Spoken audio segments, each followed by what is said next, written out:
Hi! Hello, sorry, umiyak kasi yung anak ko, nagising. No, no, it's okay. How should I address you? Ate call me Vanji. Vanji. Yeah. RB, hello, hello. Tap the screen, you guys, and share the live. Hello po. Hi. Simple girl, mga suki ng Clean Cash Voice. Hello, hello. Kindly tap the screen and share the live. Our guest today is very special. She's very famous actually in Facebook. I believe you have like 175,000 followers on Facebook. Yes, yes. Yeah. So, parang before we start, I wanna just do a backstory why she's here. Kasi one time, yes, Gang, thank you for being here. One time kasi, your video showed up on my FYP. And I looked at your stuff, and then of course I searched you on other social media platforms, and I was like amazed. Actually, my TikTok, bago lang to, siguro 4 months ago. Ay, okay, sige. We're gonna go there. Let's start na. Okay, sure. Okay. Hi, my name is Jenny. This is my voice, Clean Catch Voice, and our very special guest tonight is Mommy Van. Hello! Kindly, parang initial na i-introduce mo yung sarili mo. So I live here now in Canada, in Vancouver. Tapos, I started in TikTok probably 4 months ago lang. But yung Facebook, I started that probably uploading that kind of content a year ago only. Wow, di ba ang Just bilis? a year ago. But I started being in social media when I was on maternity leave. Nung nabuntis ako. Ay, Kasi I was wow. bored at home. Oh, That so was the parang, first time in my life na nag-take ako ng break sa work kasi napaka-workaholic ko. Pero nung nabuntis ako, kailangan ko mag-maternity leave. So I thought about something na gagawin ko, 'di ba? So I tried social media. yeah. So in Yeah. a sense, parang you're one of the many people. Kasi most of the TikTokers, ang rason kasi nila bakit sila nag-join ng TikTok or sa social media was because of the pandemic. Parang typical kasi siya, but with in your case, it was about your maternity leave. Yeah, kasi wala naman kasi kung family dito, yung husband ko lang. So normally sa bahay ako lang mag-isa nung buntis ako. So bored na bored ako noon. Ibang-iba siya dun sa life ko na nagtatrabaho araw-araw. Napaka-workaholic ko kasi. So bored na bored ako. So one day, nakita ko dahil nga dun sa pandemic, sobrang daming nang naging content creator, 'di Yeah. ba? So why not? At sabi ko sa husband ko, i-try namin. Game na game naman yung husband ko. Siya nga ang bida ng aming content.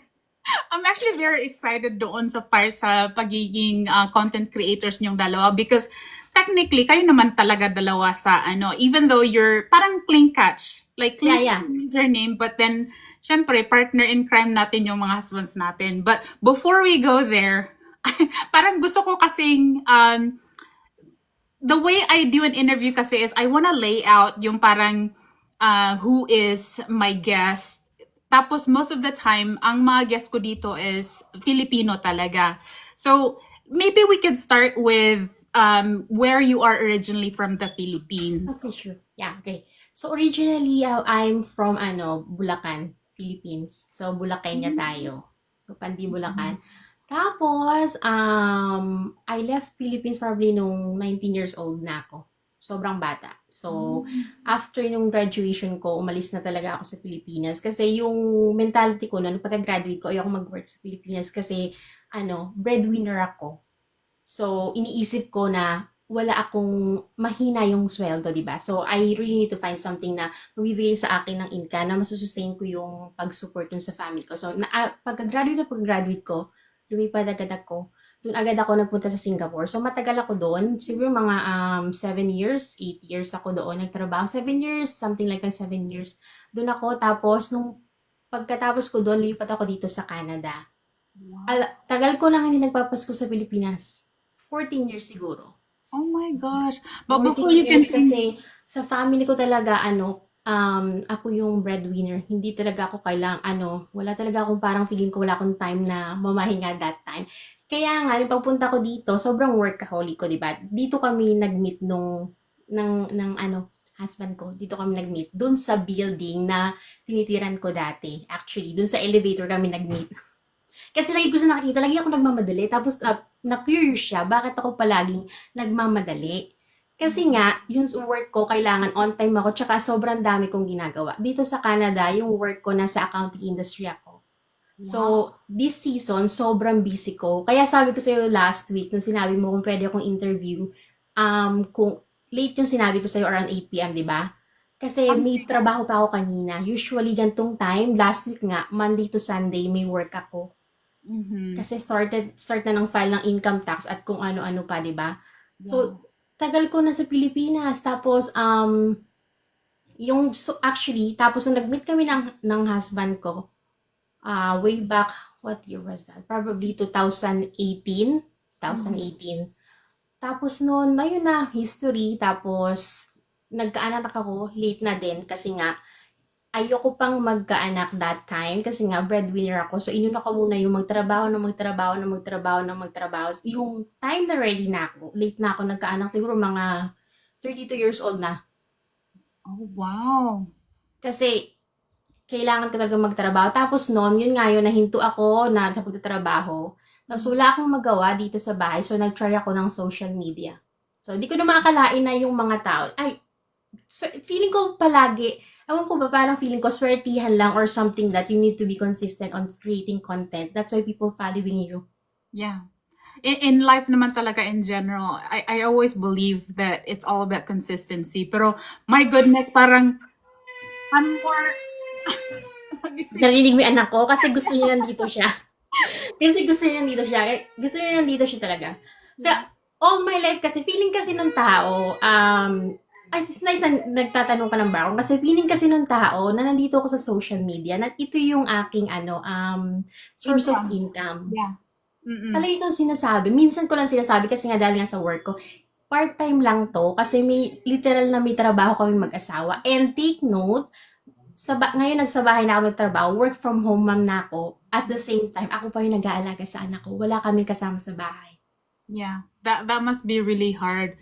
But grabe, parang the more that I'm interested with your story kasi 'di ba typical sa ating Filipina, like 'di ba meron yung stereotyping na online dating site, tapos Yeah. pa dito ng all about green card, yung mga ganun. But let's go back sa Philippines. Ang dami ko niya kukuha comment yung green card nila. Ang reply ko lang dyan sa comment na yan, I'm not from the US. I live in Canada. We don't have green card here.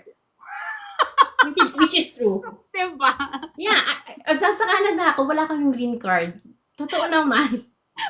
But you know, kasi puti yung husband mo, so parang, ay wow, you're on social media, parang feeling kasi ng mga tao, just because you're putting yourself on the internet, parang, okay, like we are authorized, meron tayong right na i-bash sila, but you know, it's really wrong because hindi mo alam kung ano ang istorya ng bawat isa, but then, yun na nga, I guess that's the purpose of the bashers. You know what? Yung asawa ko, palagi yan tumatawa kasi most of the comments are, they think he has a lot of money. Yeah. Mm-hmm. So, palagi niyang, sinasabi, pinagbaba siya ng comment, how I wish. Diba? Because kung marami siyang pera, kung marami kaming pera, hindi na namin kailangan magtrabaho pareho, diba? Sandali, I want to acknowledge ito si Kristen Eve nandito sa comment section. She's a big creator din. Hi! Yeah, she's I was able to interview her last year. Ano siya, like Caucasian talaga siya, pero lumaki siya sa Davao, so marunong siya magbisaya. Oh my God, really? So I'm sure you come across her videos din one way or another. Lumabas na siya sa FYP mo. She followed you. Okay, and Thank you. okay, let's go back to the Philippines because you kind of like laid out your personality na workaholic ka talaga and you're all about family, which is typical para sa ating mga Filipino, yeah. Yes, exactly. So, wala kang other family members dito dito. Here in Canada. No, wala. Wala akong, ako lang talaga yan dito. Okay, Yung family ko ay lahat nasa Pilipinas. Ilan kayong magkapatid? 4. Ako yung bata. Ako yung pinakabata. Pero ikaw ang breadwinner. Yes. Hala! Lahat sila. So, sabi ko nga sa'yo, di ba? That's why, ang tagal ko bago nagkaanak kasi feeling ko pinlano ko yung family life ko. Kasi sila, medyo maaga sila nag-asawa. So, Mm. yung nakita ko sa kanila, feeling ko, nakita ko sa kanila na medyo nahirapan sila that time. Bata pa talaga, yung iba bata pa, nag-asawa, and then nagkaanak sila, ganyan, di ba? So, sinabi ko nun sa sarili ko, I was still in college, university, na tatapusin ko talaga yung pag-aaral ko kasi ang hirap na hirap sila sa buhay. Alam mo naman, I mean, hindi na mahirap na hirap, parang sakto lang araw-araw. Tapos, yung parang yung obligation sa parents ko, sa akin na iwan. Kasi sila may sarili ng life, 'di ba? So, parang ako na lang talaga, 'di ba? So, feeling ko, hindi naman wala akong choice. Feeling ko, inaccept ko na lang din kasi ako na yung nandun sa posisyon na ako yung matatapos na ako ng college, tapos na, 'di ba? Yeah. So, mula noong nakagraduate ako, sa akin na lahat, sagot ko na yung parents ko. Hindi sila nagtrabaho pagka-graduate ko. Wow. Until now. Until namatay yung dad ko, hindi siya nagtrabaho. Hindi na siya nagtrabaho. Pagka-graduate ko, ako na. Talaga. Si Tigang nakaka-relate din siya sa'yo kasi bunso din siya pero siya yung naging breadwinner. Hello, Miss. Alam mo, mahirap siya na nakakaiyak talaga. Minsan maiyak ka na lang kasi ang hirap kasi yung minsan yung mga kabatch ko nung college, siyempre siguro iniisip ng mga tao sa Pinas yung parang time na parang magkaasawa ka or family ka. It's either 25, 27, 28 years old, di ba? Pero ako, nakikita ko sila. Pero ako, todo trabaho ako kasi sa isip ko hindi pa pwede. Kasi alam ko hindi pa pwede. Kasi parang may goal ako na kailangan ma-reach na pag nagka-start na ako ng family, kailangan okay na ako. Parang okay na din sila. Para ako naman yung sarili ko naman. So, kaya ganoon. Sandali, like, okay, you being a bunso, parang it's not the typical thing because No. it's either the middle child or yung eldest. Now, the question is, ano yung drive mo? Bakit? Like, you being the youngest, bakit ikaw yung nag-push talaga na itaguyod mo, kibali yung family mo? Kasi sobrang, yung growing up naman kasi, hindi talaga kami mayaman. Talagang mahirap talaga kami. Ay, naranasan ko talaga, mairaos ka lang talaga yung pagkatapos ko sa college ko na wala kaming kuryente. Nag-aaral ako kandila lang. Wala kaming makain ng mother ko kasi yung mga kapatid ko nga nag-asawa silang maaga. So, hindi na sila nakatira sa bahay, di ba? At some point naman, yung isa kong kapatid, tumutulong siya. But you know naman how much the salary in the Philippines, di ba? It cannot really sustain. I mean, so you can support your family, but mahihirapan ka ng tumulong dun sa pamilya mo din, ibang pamilya mo. Okay, speaking of that part, because I can see that I can kind of relate to your situation kasi parang yun nga yung stereotype na Pinay nakapag-asawa ng puti. Oh, kung hindi ka sa Bisaya, kung wala Nakapag-asawa. naman ninyo, Yeah. yeah, kung hindi ka nakapag-asawa ng puti, maghihirap ka sa Philippines. Now that we're staying on this topic, ano yung masasabi mo sa mga tao particularly sa situation mo because we're gonna go there to what your job is, like yung employment mo, but we're just gonna cover a little bit of that. What would you say to other people, especially sa mga nanonood who has that stereotype of thinking na, ay, kung hindi ka nakapag-asawa ng puti, maghihirap ka? Ako naman palagi ko na sinasabi niyan, lalo na pag Pilipina, do not underestimate a Filipina. Yeah. Yung palagi sinasabi. Kasi, a lot of people here in social media, especially in Facebook, tingin nila I'm only 20 years old.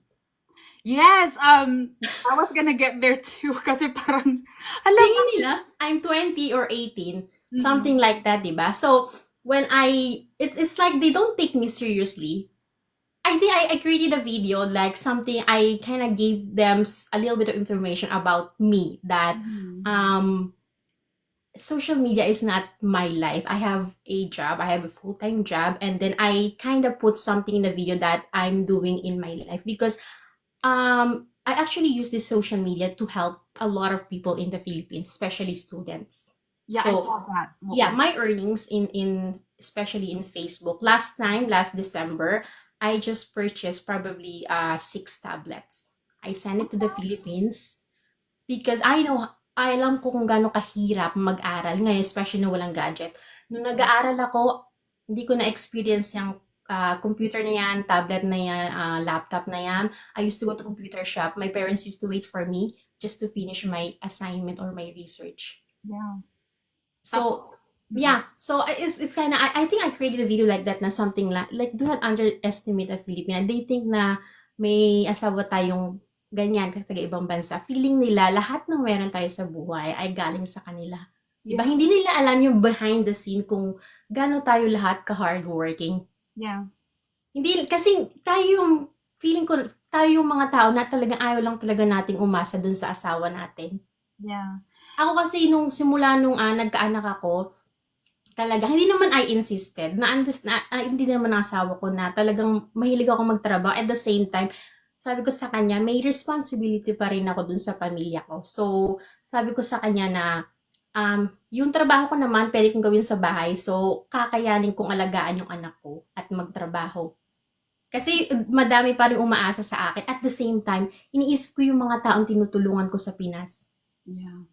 Kasi parang a sense of fulfillment na din yun para sa akin. So, yung asawa ko, yan, very supportive yan. So, talagang pagod kami araw-araw kasi hindi na din niya nakapagpahinga pag uwi dito. Inaalagaan niya yung anak namin para makapag-focus ako dun sa work ko. Yeah. Ganun siya ka-support. Kasi sabi ko sa kanya, naintindihan niya na gusto ko pa rin yung ma-maintain yung career ko even though na magulang, nanay na ako. Yeah. So, naintindihan niya. Hindi siya yung, kasi iniisip ng ibang tao na pag may asawa ka ng puti din, ayaw ka nilang pagtrabahuin, gusto nila nasa bahay ka lang, gusto nila tagalinis ka lang, tagaurong ka lang ng plato o whatsoever. Ganyan ang tingin nila sa atin, di ba? Oo, yung parang nagiging katulong. Oo, yan ang tingin nila sa ibang-iba dyan yung asawa ko talaga. Todo support siya. Sige, gawin mo yan. Pag nakikita niya nag-e-excel ako sa trabaho ko, tuwan-tuwa siya. Talaga. Alam niya na talagang, nung nakilala niya ako, independent na ako. Kaya minsan sinasabi niya, medyo nahirapan daw siya kasi sobrang independent ko na napakahirap daw pumasok dun sa buhay ko. Kasi feeling niya, lahat daw naman kaya kong gawin. Parang hindi ko kailangan ng lalaki sa buhay, sabi niya ganun sa akin. Totoo naman yun. Pero yung ngayong may anak na ako, sobrang thankful ako dyan kasi kung hindi niya ako tinutulungan sa sa part na pag-aalaga at sa anak namin at naiintindihan niya naman na gusto ko pa rin i-maintain yung career ko, siguro hindi ko kakayanin, totoo lang. Kung hindi ganyan kabait at kasupportive yung asawa ko. Kasi partner nga kayo, di ba? Yeah. Lalo at may anak kayo, hindi mo kakayanin. Lalo na wala akong kamag-anak dito. Kami lang talagang dalawa. Okay, and going back to kasi diba, like you were saying that there are some people who are assuming na parang 20 years old ka. I'm sure it didn't help Hey, yung mga worst 12 years old. I'm sure it didn't help the stereotyping na baby face ka. So, di ba parang mas lalo ka Ewan ko, I always say, ay, hindi ka parang iniisip ko, ay, parang kasalanan ko pag na ganito yung itsura ko. Because, parang kasalanan ko pag ganito yung itsura ko. Tapos sabihin ng asawa ko, parang ako pa yung ngayon yung dahil mukha kang bata, ako pa yung sabi ko sa kanila, it's just, probably, nasa dugo na natin yan, mga Pilipina din na mukhang bata tayo. Kasi ang dami nagko-comment, nagre-message yan sa akin, nagko-comment na marami din nag-aakala na sobrang bata nila. Tapos hindi sila niniwala. Ayun nga, ang dami ko ng puting buhok. Uy, grabe naman. Okay, you talked about yung pagiging supportive ng husband mo when it comes to, even right now, you're still supporting your family in the Philippines. And then you mentioned na parang he kind of got intimidated kasi you're super, like you don't need anybody else. Kasi you've been through that. Like you've been on your own pretty much. So, nung you guys were together already as a married couple, and then dumating yung point na very first na padala mo, like nalito ba siya, or more like parang meron na siyang idea that we Filipinos are kind of like that? Hindi siya nalito. Alam na niya yun. Okay. Kasi siya, marami din siyang friends na kagaya ng sitwasyon ko. Hindi lang Filipino. Hindi lang kasi naman sa tayong mga Pilipino ang may culture na ganito, di ba? Yeah. Madami din.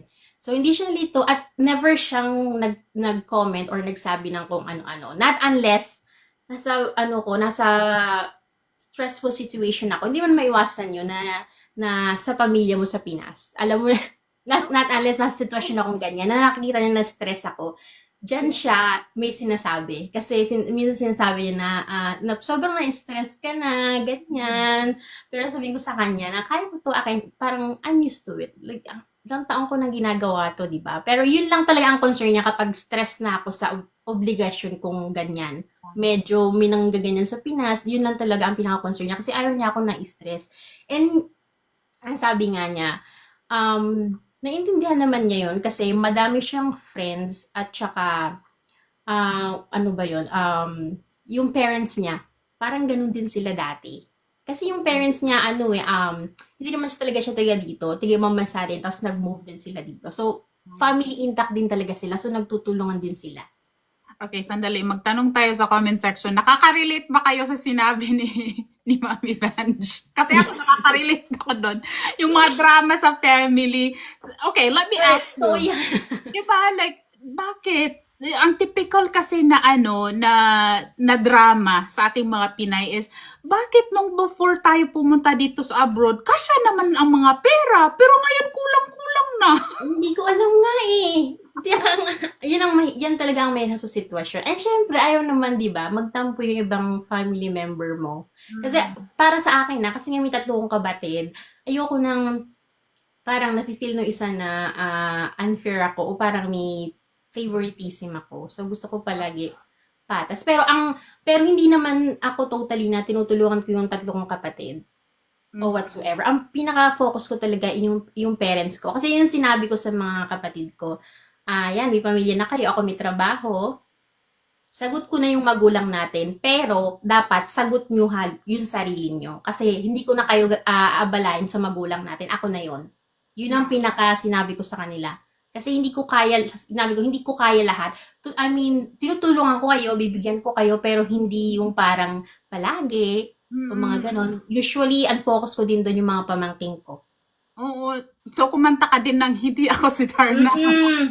Kailangan mo kasi, especially nasa ibang bansa ka, especially nasa Singapore ako, ay, sobrang hirap. Wala din akong kakilala doon. As in, bagong taon, New Year, nasa bus ako. Wala akong Pasko. Parang maiyakan na lang. Pauwi ka, sila nag-celebrate sa Pinas. Ikaw, pauwi pa lang galing work. Yeah. Kasi, So, would you agree? Kasi, di ba, like, you have an experience. This is really different. Kasi, I was able to interview some Filipinas na parang the way the story was, dumating sila dito through meeting the AFAM. Would you consider ang Canadian as AFAM? I guess. talaga yung natanong, what's the fun, right? I keep seeing in social media. I don't know. But it's like different kasi sa'yo kasi as soon as you mentioned earlier, as soon as you graduated college, you left the Philippines to work in Singapore. And then from there, you transitioned dito sa Canada, right? Yeah. Iba ang story mo. So maybe you can tell us, let's go back to that thing that you were talking about kanina, na you guys met sa elevator. Tell us the story. Sa elevator kami, nag-meet kami sa elevator, pero nakikita ko na siya nun. Curious lang ako, lagi ko siya nakakita. Tapos lagi siya nakatingin sa akin. Tapos, nakikita ko siya sa elevator kapag pauwi ako ng work or kapag natatapon ako ng garbage sa gabi. So you live in the same building? Oh, the same building nung kami nag-meet. Nung una talaga, nayayabangan ako dyan. Sabi ko sa kanya, frenemies kami dati. Totoo yun, nagtatawanan kami. Takot siya sa akin dati kasi feeling niya ang sungot-sungot ko. Kasi feeling niya ang laging seryoso ng mukha ko. Kasi ako talaga, work, bahay dati. Yun lang talaga ako. Tapos nung nag-meet kami, actually, in-introduce siya sa akin nung building manager namin. Kasi kaibigan ko yung building manager. So, siya yung nagpakilala. Tapos merong, parang Thanksgiving dito noon. Tapos, mag-isa din siya nung ninirahan. Nag-invite siya dun sa building manager namin. Tapos sinabi niya, invite ako kasi magluluto siya. Actually, magaling siyang magluto. Tapos, kasi feeling ko, iniisip nila na malungkot ako nun kasi ako lang talaga mag-isa, wala akong pamilya, di ba? So, sige, Mm. nag-agree ako na, okay, let's have Thanksgiving dinner. Tapos, nag-Thanksgiving dinner kami nun.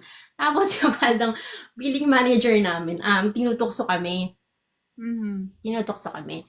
Tapos, ayun na, tapos, doon na nagsimula, na nag-usap kami. Actually, tapos, no, yung building manager namin, pagkatapos siguro 1 week nun, ay nagbago yung isip niya. Sa iba niya na ako gusto ipakilala. Ipakilala uli. Tapos ito, parang ano siya, naging worried siya. Tinext niya ako, sabi niya sa akin, may ipapakilala daw sa amin yung building manager, ipapakilala sa akin. Tapos sabi niya, winarningan niya ako na masyado daw ano ba yon? Feeling ko hindi mo siya magiging type.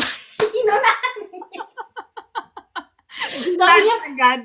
oo, binilaan niya na, feeling ko hindi mo siya magiging type. Pero hindi naman ako nag-agree makipag-meet doon. Kasi nga, ang feeling ko, sobrang busy ko. Pero siya, dahil nga nakatira kami sa isang building, siya yung palagi ko nakikita, at siya yung, nagturo sa akin paano mag-drive. Ay, wow! Oo, kaya sabi ko sa ito, di ba sabi niya, pag tinuro ka mag-drive, then matitest ang relationship niyo kasi hindi yung madaling magturong mag-drive. Dapat mahaba pasensya mo. As in, iba-iba talaga ang story mo. Okay, so what the very first time that you guys met, what was the gap of time na yung parang you're kind of like getting there? Um, alam mo palagi na siya paano ba yung term ng word na yun? Nagpapasaring, yung mga ganon-ganon, mga bagay-bagay. Ako iniiwasan ko, tapos iniiba ko yung topic. Ah, Iniiba ko, okay. iniiba ko yung topic kasi feeling ko hindi pa ako ready. Feeling ko I need more time, something ganon. Tapos ewan ko ba, palagi ko siyang nakakasabay din mag-grocery. Kasi yung grocery store malapit lang sa building namin. Makakasabay ko din siya mag-grocery, ganyan. Tapos, in-invite niya uli kami sa dinner ng building manager namin. Feeling ko ini-invite lang niya yung building manager namin para makita ako. Ay, grabe. Grabe yung effort. Feeling ko lang noon. Tapos noon, yun na, tapos na kami, nag-date na kami. Tapos, pinakilala niya na ako sa family niya. Pero, feeling ko hindi pa kami masyadong noon, seryoso. Siguro after 2 years na kami nag-meet, na ganoon. Kasi na-realize ko that time na, oh my God, na 30 na ako. Parang naiwanan ka na ng train, ganon. Oo, parang kasi gusto kong magkaanak eh. Yeah. 'Di ba? Kasi gusto kong magkaanak. Kasi pag mga ganyang lagpas 30 na alam mo naman, medyo mahirap na talaga. Tapos nung nagtuloy-tuloy na yung relationship namin, hindi rin ako muna nag-agree magkaanak kasi nga, feeling ko meron pa akong hindi natatapos na obligasyon dun sa pamilya ko. And, nung time na parang gusto ko nung magkaanak, alam mo, siguro nag-intay ako ng 2 years. Hmm. Hindi agad siya binigay. Doon ako nag-alala kasi feeling ko, iniisip ko noon, siguro sobrang na-focus ko yung trabaho na hindi ko na to napagbigyan ng pansin na ngayon. Feeling ko, parang hindi na ako bibigyan ng anak kasi 2 years kasi madami din kami pinagdaan. Worry ako noon, nagpa-check up ako sa mga doktor. Pero nung alam mo, yung parang in-ignore ko na lang siya one day, naging pregnant na ako. Yeah. Hindi ko inaasahan, unexpected talaga. Feeling ko nga, sabi ko nga sa kanya, nung hindi pa ako, iyak ako ng iyak, nung nalaman ko buntis ko, sabi ko sa kanya, feeling ko tatanggapin ko na sa sarili ko na hindi ako magkakaanak. Kasi, gantong edad na rin, medyo mahirap na din mag-try. Tapos bigla nabuntis ako. Nabuntis ako na hindi ko inaasahan. Kaya ang sinasabi ko din sa unexpected talaga yung pagkakaroon ko ng anak. And take note, nasa Pilipinas kami noon. Feeling ko yun, made in the Philippines. Umuwi kami sa Pilipinas. First time siyang na-meet ng ng family ko sa Pinas. Ano ba yun? Ang lungkot pa ng sitwasyon kasi yun yung time na namatay yung tatay ko. Kaya kami uwi na Pilipinas. Oh my gosh, I'm so sorry. Yun yung time na namatay yung tatay ko, biglaan kasi actually papunta kami sa bakasyon noon. Tapos nalaman ko na namatay na yung tatay ko. Tapos, kailangan na umuwi the next day. Lumipad na kami sa Philippines. Kasama ko siya ha. At nag-take siya ng unpaid leave para lang makasama ko. Oh. Kasi dun nakakalungkot kasi hindi siya talaga na-meet ng tatay ko, yung mother ko lang. Kasi nga, hindi na ako umuwi yearly. Alam mo naman kung magkano ang gastos kapag umuwi ka ng Pinas. Sobrang mahal. And, yung sinasabi kong sitwasyon na nai-stress ako is because yung may relation yun sa tatay ko. Kasi bago siya namatay yung tatay ko, cancer patient siya. Nagka-cancer siya. So, dun ako, kaya ako sinasabi na hindi pa ako pwedeng magkaanak. Kasi that time, yung 2 years na yon ay pinagamot ko siya, pinaopera ko siya. So, nag-chemo siya lahat ng treatment. As in, alam mo kung magkano ang gastos sa Pinas ng mga ganyan. Hindi tulad dito. Sobrang mahal. Kaya yun, so, hirap na hirap ako noon. Yung asawa ko, awang-awa siya sa akin. Mahaba yung oras ko sa magtatrabaho para lang, makaipon ng pera. Kasi ang mahal talaga ng treatment. At, hindi ko din inaasahan na, feeling ko, hindi ko inaasahan na mamamatay yung tatay ko. Kasi feeling ko, ano ba yun? Feeling ko, ligtas na siya kasi na-opera na siya, na-chemo siya, okay naman siya, and then, namatay siya. Sobrang lungkot ko nung kasi feeling ko ginawa ko naman ang lahat. With that situation, what's your biggest regret? Siguro yung biggest regret ko yung sa father ko is hindi kami masyadong nakapag-communicate ng father ko. Oh. Wala kaming masyadong communication. It's because meron silang marital problem ng nanay ko. Alam mo na yun. Meron silang naging problema ng nanay at tatay ko, silang dalawa. And then, medyo naging malayo yung loob ko sa kanya. But then, I decided na ipagamot siya at ipa-opera siya. Even though, hindi kami nag-uusap directly. Yung mga brother and sister ko lang yung nakikipag-communicate para sa akin. Kasi medyo nahirapan ako noon. May iba siyang family.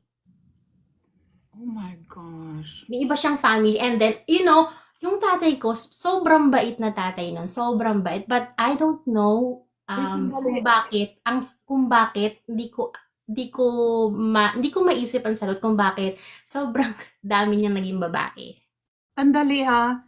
I always tell my guests, like it's all up to you, but if you feel like you don't need to share it, you don't need to share it. Oh, it's fine. Yeah. Yeah. But oh my goodness. So, parang I can sense na meron kang hinanakit sa kanya. Hindi naman siguro nananakit. Siguro nagtampo lang ako kasi feeling ko kung kailan meron siyang maayos na buhay, parang hindi niya pa rin pinili yung buhay na kaya kong ibigay sa kanya. Doon pa rin siya, yung pa rin yung buhay na pinili niya. Sobrang hirap siya. Alam mo, sobrang hirap siya doon sa buhay na pinili niya. Kasi nga, wala siyang trabaho. Normally, sanay na siya na ako yung nagsusupport sa kanya. And then, nagkasakit siya. And then, umuwi siya dun alam naman to nung mga kapatid ko. Umuwi siya dun sa mother ko. Tapos, ayun, na pinagamot ko siya, pinakimo ko siya. But then, after ng operation, and hindi niya tinapos ang chemo, bumalik siya dun sa ibang pamilya niya. At, I hate to say this, feeling ko kaya siya namatay kasi sa hirap siguro. Kasi sobrang dami niyang sinusuportahan doon. Naging obligado siyang magtrabaho para suportahan yung pamilya na yon na hindi naman niya talaga pamilya. Wala siyang pamilya doon. I mean, yung sinuportahan niyang pamilya ay may mga pamilya na siya ang sumusuporta lahat. Sa kanya lahat nakaasa. As in. Where is your mom with all Nasa Pinas siya. Awang-awa ko dun sa nanay ko. Nasa Pinas siya. Siya lang mag-isa nun sa bahay nung tinanggap niya pa rin yung tatay ko. Hanga ako dun sa nanay ko. Tinanggap niya yung tatay ko nung nagkasakit. Inalagaan niya. At wala siyang ang sinabi niya lang nun, sige, ipagamot mo. Tatay mo yan, ipagamot mo. So, tinanggap ko yun, pinagamot ko siya. Nakakalungkot lang nga nun. Feeling ko binigyan ko siya ng chance. At feeling ko din binigyan siya ng chance ni Lord. But in the end, yung pinili niya, na feeling ko naging one of the reason kung bakit siya namatay is yung life na yun. Nasabi mo sa kanya ang gusto mong sabihin sa kanya? Alam niya, alam niya. Alam niya. So, close na close kami nun dati. But at the same time, at the same point, sabi nga nung asawa ko, minsan kailangan mong gawin yung dapat mong gawin. Kasi nag-stop ako makipag-communicate sa kanya. That's just for the sake of my mental health. Kasi hindi na siya healthy sa akin. Oh my Hindi na God. siya healthy. So, kailangan kong pumili kung yung sarili ko or yung gantong klase ng relasyon sa kanya, di ba? Kasi kung hindi ko pipiliin yung sarili ko, hindi ko kakayaning mag-continue na maging breadwinner. Kasi mahirap, mag-isa lang ako dito. Yeah. So, So, alam niya yun, at alam niya din, feeling ko nung, nahiya na siyang lumapit sa akin nung mga huling mga araw niya. Kasi alam ko na nasa ospital siya namatay, pero hindi siya yung nag-text sa akin yung mga kapatid ko. Hindi siya nag-text sa akin nun. oh my gosh. Mhm. Sobrang hirap. Kaya alam ng asawa ko nung stress na stress ako nun talaga. Feeling ko din kaya hindi ako magkaanak nun kasi ito yung pinagdadaanan ko. Parang wala akong healthy hormones nun. Yeah. Kasi sobrang stress na stress talaga ako sa buhay ko. Pero ano mo, hindi ko inaasahan yan kasi akala ko magbabago na siya. Pero tulad nga sinabi ko, sobrang bait ng tatay ko. Sobrang mahal niya kami. Sobrang hindi man lang niya kami napalo nung bata kami. Sobrang hindi nagtaas ng boses. Pero yun lang talaga ang naging problema niya. Pero wala kang naging kapatid sa... Meron. And you know, parang respeto na din sa tatay ko. Ako yung nagsusuporta doon. Oh my gosh. Bata pa yung bata, siguro 5 or 6 years old. So, every month, yung bata ay sinusuportahan ko, pinapadalan ko siya ng groceries. Kailangan niya sa school. Pero as a respect na din sa sa tatay ko kasi hindi naman din kasalanan ng bata, 'di ba? So mahirap lang din talaga ang kanilang buhay. Pero may din 'yon. Sabi nga nung asawa ko, ni Don, may limitation din 'yon. Parang wag mong iparamdam sa kanila yung sa family nung half sister ko na parang pwede nilang lahat hingin sa Yeah. kasi hindi pwede, 'di ba? Pero simula nung namatay yung tatay ko, ako na yung sumusuporta sa kanya. 2 years ago na yon. Wow. Magti 3 years na this year, actually. Okay, what's your mom's opinion about you supporting your half sibling? She understands. Naiintindihan niya. Oh. Naiintindihan. But with limitation. Lagi niya sinasabi with limitation. Kasi ayaw mo nga na parang sobrang lahat na lang iaas nila sa'yo, di ba? Kasi wala naman din kaming naging magandang relasyon nung last na kinasama nung father ko kasi sobrang yun yung feeling ko yung pinaka hindi maganda yung part na yun, dun sa part ng babae na yun kasi hindi maganda in the sense na kaya siguro nagkasakit ng ganun yung tatay ko. Sobrang binigay niya yung lahat dun sa pamilyang yun na hindi kanya. Pero, yun nga, thankful ako kasi yung asawa ko, may background siya ng social work. So, nasa social work siya before. So, parang kung kailangan ko ng counseling or whatsoever, siya yung kumakausap sa akin. So, gumiginhawa yung alam niya kasi 20 years siya sa social working. 'Di ba? So, siya yung kumakausap sa akin, ganyan. Alam niya. Pero ganyan talaga, sabi nga niya, ganyan talaga ang buhay. Pag binigyan mo ng choice ang tao, nasa kanila pa rin yung kung ano yung pipiliin nila sa huli. Pero, that's sabi ng asawa ko, nasa kanila pa din yun. At least, ginawa mo yung part mo. And until now, pinipili mong gawin yung tingin mong tama. Yun yung sinasabi niya palagi sa akin. Naiintindihan niya yun. Kaya nga, sabi ko sa'yo, di ba, kailangan ko pa rin mag-work. Kasi, iniisip ko pa din yung bata. Di ba? Kasi ayoko naman na sa asawa ko pahingin yung pang-support ko dun sa bata, di ba? Yeah. Di ba? Naiintindihan niya ng asawa ko. Kasi pag nakita mo yung bata, inosente, hindi niya kasalanan yun. Hindi niya kasalanan. At maintindihan niya din yung siguro paglaki niya. Pero hanghang ako dun sa nanay ko kasi ang tagal ng tiniis niya. Yeah. Talaga. Pero tinanggap niya yung tatay ko. At one point nung inalagaan pa niya yung bata at one point. Oh my gosh. At one point, inalagaan pa niya yung bata. Santa yung nanay mo. My goodness. At one point. Pero siguro nung napalitan na yung, that time siguro napalitan na yung, ng ng awa yung galit na naramdaman niya before. That's why ganoon. That's why ganoon. Pero nga parang ano lang, malungkot siya minsan kasi nga instead na sila ang magkasama ay mag-isa siya ngayon sa Pilipinas. Ako naman palagi niya sinasabi ang pangarap daw niya ay doon ako umuwi sa Pilipinas at tumira uli kasama niya. Pero ang hirap talaga nandito ang ating negosyo, ang trabaho. Yeah. Yung as much as you wanna go back, it's not sustainable kasi It's not sustainable. No. nagsasama kayo pero naghihirap naman, 'di ba? Mahirap. Oo, mahirap talaga. And kung may mga pangarap ka, talagang ang feeling ko lang ha, kung ako nagstay sa Pilipinas, yung mga na-achieve ko, simula nung 19 years old ako, siguro feeling ko hindi ko magagawa sa Pilipinas. Yeah. You will be restricted to what you are capable with doing in life. Yeah, talagang maging restricted ka. Kasi sobrang hirap ngayon, lalo na ngayon sa Pilipinas. Okay, so sandali. That was 3 years ago nung umuwi kayo ng Philippines. Was that the first time nakasama mo si si Afam? Doon, ano pangalan niya? Oo, first time niya sa Pilipinas. Okay. Sabi ko, first time niya sa Pilipinas, sabi ko niya, tandaan mo tong mga words na to, yung mga bad words tinuro ko sa kanya. And ito, pinaka-importante, tandaan mo to pag may nagtanong sa'yo nito, pera. You say, ask my wife. Oh my gosh. Kasi diba, tinuro ko sa kanya kasi pag mga ganyang salita, pinag-uusap, ganyan. Pag sinabing ganyan, ask my wife. I wanna hear the story. Parang briefly lang siya kasi we Filipinas have like a funny story of how it went down.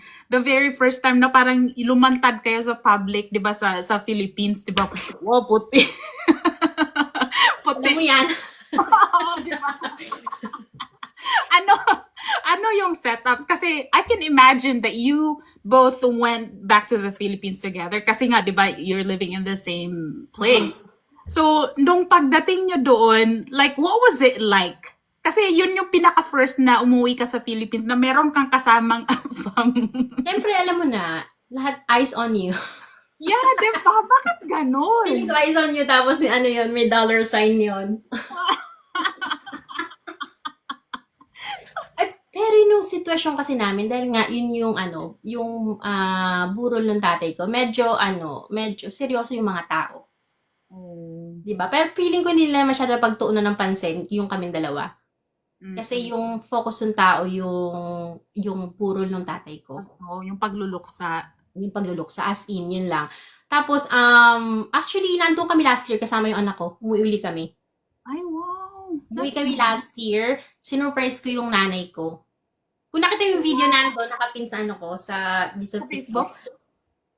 Ay, no, TikTok nakita ko yun! Oo. Sinurprise namin siya kasi gustong-gusto niyong makita yung apo niya sa akin. Kasi ang hiling niya dati, pag nakikausap kami sa video call, kailan ka ba magkakaanak? Wala ka na sa kalendaryo. Baka hindi ka na magkaanak.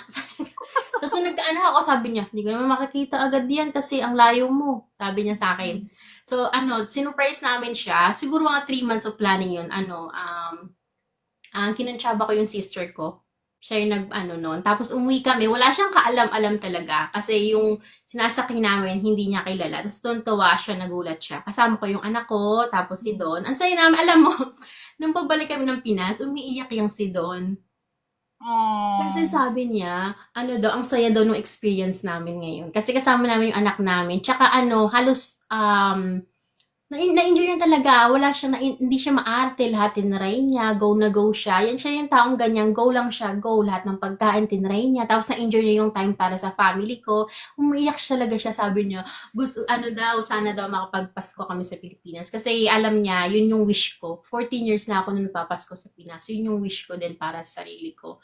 Na sana, one day makapagpasko din uli ako sa Pinas. Sabi niya, sana nga din. Pero busy kasi, ang problema kasi nga, busy din siya sa December sa trabaho. Tapos ako, busy din sa trabaho. You know, pero umiiyak siya talaga. Nauna pa nga siyang maiyak sa akin nung papasok kami dun sa airport. Hila-hila niya yung maleta. Umiiyak siya ganyan. Tapos niyakap niya yung nanay ko, yung mga kapatid ko. Na-enjoy na talaga. Sobrang nag-enjoy talaga siya doon at kami. Sabi niya, ang bilis naman ng 1 month. Pabalik na tayo dito. Ayaw niya pong bumalik nun eh. Sabi ko, di pwede tayo mag-extend. May trabaho tayong pareho. Kailangan natin magtrabaho. Oo nga. But let me ask you this. Sure kayo na gusto niyong umuwi doon ng Pasko? Uy, ang mahal ah. Oo, para kayong Magtatago ako pag Pasko. Magtatago ako pag Pasko. Mahal siya, in fairness. Kaya nga, medyo, after 3 years na din ako nakauwi. Kasi, ang mahal. Nag-ipon pa din kami. No, Kasi not hindi not ganun only not only the plane ticket. Pagdating mo doon, para kayong Santa Claus talaga. Uy, oo. Feeling, yung pera, di ba? Yung pera. Oo, mahirap talaga. Kaya kailangan ready ka. Talo na pagbalik mo sa Pilipinas, handa mo na yung sarili mo na Yeah. balik trabaho ka na uli. Kasi, kailangan mo na naman nag-ipon kasi gumasta ka ng pera doon. Pero sabi nga ng asawa ko, ano yan, experience yan, lalo na sa anak namin. Yeah. Kasi sabi niya, gusto nga din daw niya makita nung family ko yung anak namin habang nasa stage pa ng bata na ganyan. Hindi na nga siya baby, gusto nga niya umuwi kami nung mga 4 months old pa lang yung anak ko. Kasi daw iba talaga yung experience na makita ng lola na ganito yung apo, di ba? Sabi niya, na maalagaan. Pero sabi niya, okay lang yan. Wala pa naman siyang 2. Sabi niya gano'n. Medyo baby pa din siya. So, okay yan. Kasi kung next year daw, 2 na siya. Ay, parang tapos siya sa stage na, ay, hindi na siya baby. Di ba? No, kasi yung baby, of course, hindi niya maaalala mismo yung experience. But then, he can go back in time by looking at the pictures and the videos. Tapos masasabi niya, oh, okay, that's really cool. Kasi I was around my grandma, yung relatives ko sa Philippines, parang ganun. It would feel so good for him na even though you guys are living there in Canada, as he's growing up, naging parte din siya ng buhay ng relatives mo sa Philippines. So that's really nice. Tsaka yun yung talagang wish ng nanay ko kahit tuntua. Yun yung agad yung una niyang sa video namin, kinuha sa akin. Kasi bit-bit-bit ko yung anak ko. Kinuha niya sa akin yung anak ko. Tapos halikan niya. Kasi pag sa video call, palagi yung tinatanong, di, kailan ba kita makikita? Hindi ka na baby. With your pregnancy and everything, kasi you did mention kanina that you kind of got scared kasi parang, hala, bakit ba, siguro na prioritize ko masyado yung work, baka hindi na ako mabigyan. What was it like when yung pregnancy mo? Was it like smooth and It no? was hard. Mahirap yung pag-pregnancy ko. Hanggang manganak ako, umiinom ako ng gamot kasi suka ko ng suka. Oh, morning sickness. Hanggang manganak ako. Hanggang Yeah. manganak ako, as in, tapos sobrang pili sa pagkain. Oh my. Lahat na lang ng kainin ko, ewan ko ba, yung batang yan. Kaya hirap na hirap talaga ako nun kasi parang feeling ko wala na akong makain. Tapos hanggang feeling ko yung iniisip ko nun yung pagsusuka ko, titigil na siya, sabi ng mga doktor, mga 20 weeks, hindi siya tumigil. Hanggang manganak ako, meron akong gamot na iniinom. Kasi nasusuka ako, lalo na pag may pinapakain sila na hindi ko masyado gusto. Mahirap yon, lalo na mag-isa lang ako dito. Mahirap yung pagbubuntis ko, mahirap. At pumapasok sa work yung asawa ko. Pero nag-leave siya nung, siguro mga na ako, 36 weeks pregnant. Wow. Nag-leave siya para bantayan ako sa bahay. Kasi nag-aalala na siya. Kasi medyo malaki talaga yung tiyan ko. Malaki yung anak ko eh. Dahil hindi siya naging normal delivery. Naging siya, emergency CS ako. Oh, wow. Oh my Nag-labor God. ako mga 35 hours. Oh my gosh. 35 hours. At tapos hindi na carry, sabi ng mga doktor, kailangan na daw emergency CS kasi bumababa na yung heart rate ng baby ko. Tapos sobrang bilis ng pangyayari. In 30 minutes, nandun ako, pinapirma ng mga documents, nandun ako sa operating room. Tapos yung anak ko nga, dahil nga sa malaki siya, nahirapan silang ilabas. Yung asawa ko, habang inooperahan ako, sumilip siya. Nakita din daw yung doktor, parang hinuhugot yung anak kong ganyan. Kasi nahirapan silang ilabas kasi daw malaki talaga. Malaki. So, ang recovery ko nun, sobrang hirap kasi nanggaling ako sa paglilibor to emergency CS. Kasi sabi ng mga doktor, lalo na nung doktor ko, iba daw kapag scheduled CS ka. As in, yun lang yung hirap mo. Pero kung nag-labor ka tapos diretso kang emergency CS, ay, hirap na hirap ako. Nahirapan akong makarecover nun. Kaya itong asawa ko, nag-extend siya ng leave. Siya lang talaga nag-alaga sa amin. Walang ka-ate. Siya yung nagpapaligo sa akin, pa din sa baby ko. Siguro mga 3 months. Siya lang talaga ang nag-alaga sa akin. Wala kaming kasama dito sa bahay. Pero unexpected naman kasi talaga yon yung emergency CS na yun. Kasi pag ganyan, hirap na hirap akong kumilos. Ayaw niya akong pagbuhatin ng mga mabibigat. Ayun, nag-extend siya ng leave para alagaan ako. Nung mahirap, ang nakakalungkot din yun. Kasi yung nagbuntis yung ate ko sa Pinas. Siyempre nasa Pinas siya. Parang yung nanay ko nandyan, alagaan siya. Ibang-iba. Ako lang mag-isa, yung asawa ko lang. Ganyan, mahirap. Iba-iba siya iba talaga yung experience. Tapos feeling ko yung nasa ospital ako, yung iba, yung ibang, nakita mo ibang buntis, sinadalaw ng family. Ako, yung asawa ko lang, tsaka ako. Tapos dumalo yung, yung kapatid niya, tsaka yung hipag niya, yun lang. Kasi sa Pilipinas, ibang iba yung buong pamilya mo, dinadalaw ka, di ba? Kami lang dalawa. Tapos nung umuwi kami lang din dalawa. Walang mga tao sa bahay namin. Tapos sumalubong sa amin. Ibang iba yung pregnancy ko. Well, it seems like your husband's family naman is very supportive sa inyong dalawa. So that is really nice. Very supportive sila. Lalo na yung niya, yung nanay at tatay niya, matanda na sila. 94 and 93. Buhay pa sila. Oh my gosh. That's some good genes right there. 94, 93. At palagi nila ako kinakamusta. Lalo na yung nanay niya. Tinuturing niya talaga sa akin, parang anak na babae. Oh. Lalo na yung alam mo, nung namatay yung tatay ko, worried na worried siya sa akin. Palagi niya akong tinatawagan kasi sabi niya, alam ko wala kang nanay dito sa Canada. Huwag mong kalimutan, nandito lang ako ha. Sobrang bait niya. Pag nakita niya ako, pag dinadalaw namin siya, sobrang yakap sa akin. Lagi niya, ay, na-miss kita. Miss na kita. Sobrang swerte ko. Sobrang bait ng pamilya niya. Alam mo, kasi minsan nababasa akong story, yung family nung asawa nila, parang hindi masyadong welcoming, di ba? Oo. Pero ako, dun sa part na yon sobrang swerte ko. At ito ayoko sabihin tong word na to kasi sa dami ng hate na minsan nababasa mong comment sa internet, feeling ko ang swerte-swerte ko kasi yung pamilya ng asawa ko, hindi sila masyadong racist. Yeah. As in, talagang wala kang narinig na kung simula nung pinakilala nila ako, simula nung nagkaanak kami, wala silang ganyan. Welcome na welcome sila sa lahat. Wala kang marinig na kung anong salita. Kasi yung parents niya ay talagang tinuruan sila na dapat pantay-pantay lang yung turing mo sa iba't ibang lahi. So, lahat sila, sobrang babait nila, magkakapatid. Okay, I'm gonna ask this kasi na-experience ko to siya. Okay, the family, same din sa amin. Ang family, ang parents ni Greg, yung husband ko, they're very welcoming and they accept me talaga. But then, meron kasi yung sa family at tsaka meron yung sa friends or like the people around your husband. Meron ka ganun. Ay, wow! Are you a mail order bride?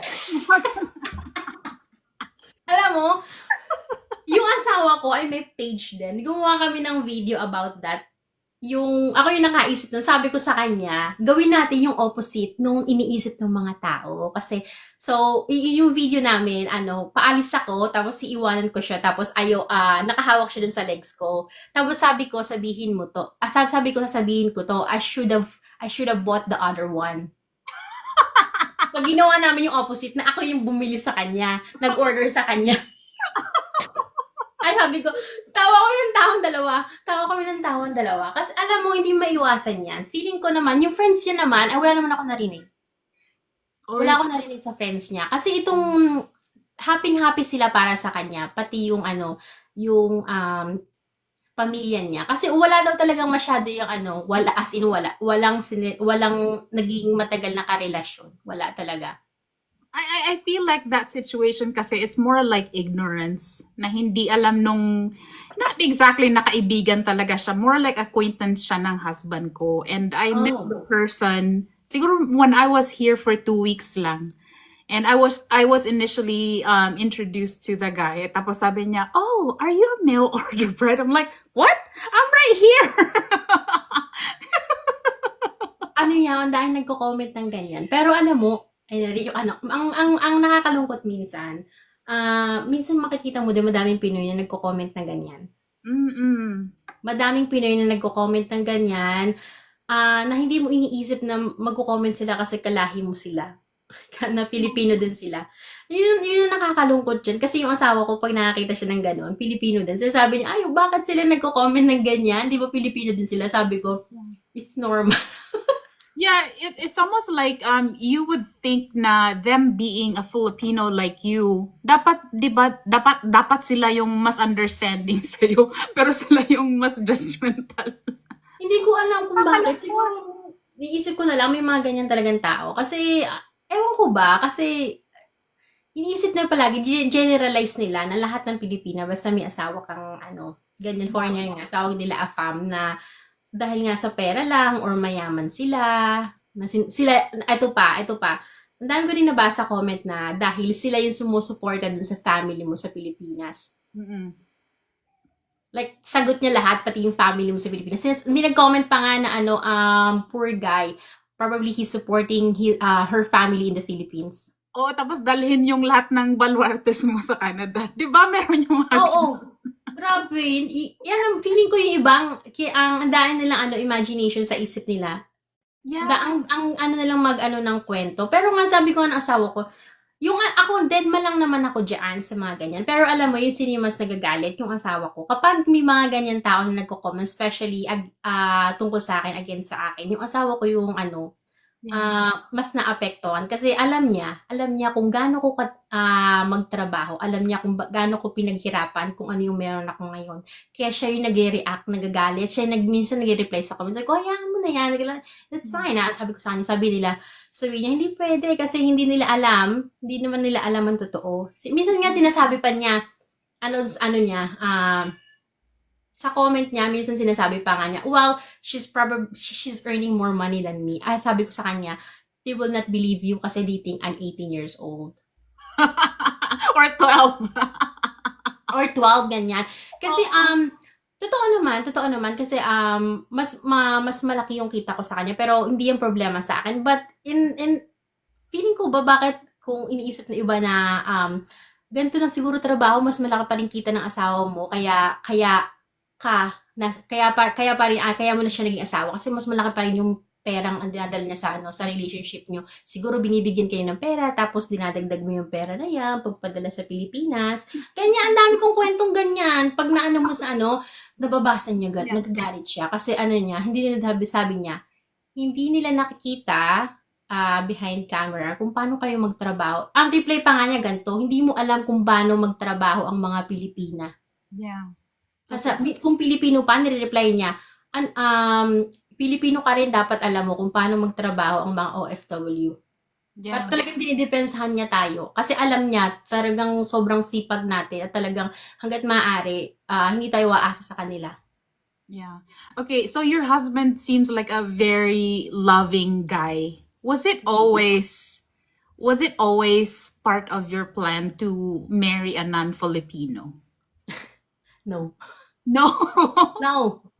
Yung husband ko kasi yung video namin, ganun din naman kasi kami talaga sa totoong buhay. Pareho kami makulit. Kasi kung wala ko nagustuhan siguro siya kasi pareho talaga kami makulit. Yung parang best friends kami. Oh. Ganun talaga kami, parang kami nagkukulitan, parang kami nag-aasaran. Parang, kaya pag gumagawa kami ng mga video ganyan, hindi na mahirap sa amin. Kasi ganun talaga yung natural na relationship namin. Palaging tumatawa, palaging nagkukulit. Kaya sabi niya, best friend nga kami. Yeah. Let's go back to the bashers. Have you ever stopped responding to bashers or parang nilalaro nyo na lang?